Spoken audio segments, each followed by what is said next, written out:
there's a lot of different versions of cooperativism. What I'm talking about today is worker ownership. So you may not have heard of worker ownership yet, but it's been an incredible tool for Black economic liberation for a century.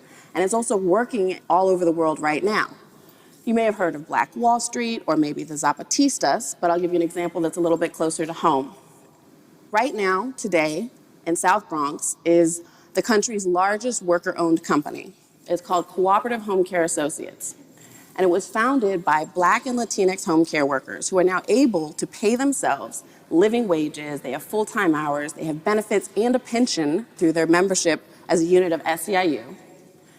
And these women owners now receive a dividend back on their ownership every year that the company has been profitable, which has been most years. So they're able to really enjoy the fruits of their labor because they fired the boss. They don't have any big investors. They don't have fat cat CEOs or absentee owners taking the profit out of the company. They each pay in about $1,000 over time in order to gain ownership.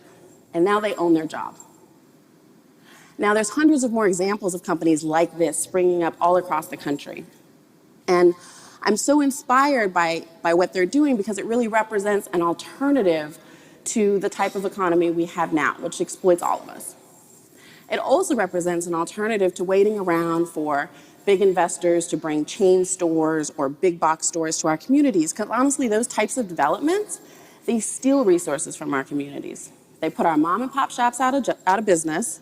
They make our entrepreneurs into wage workers, and they take money out of our pocket and send it to their shareholders.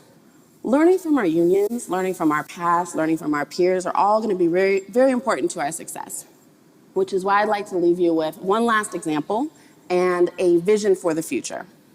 And that vision is Mondragon, Spain.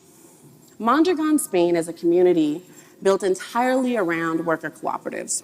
There's 260 plus businesses here, manufacturing everything from bicycles to washing machines to transformers.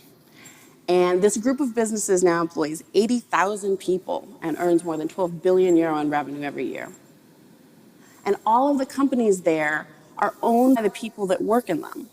They've also built universities and hospitals and financial institutions. I mean, imagine if we could build something like this in South Central.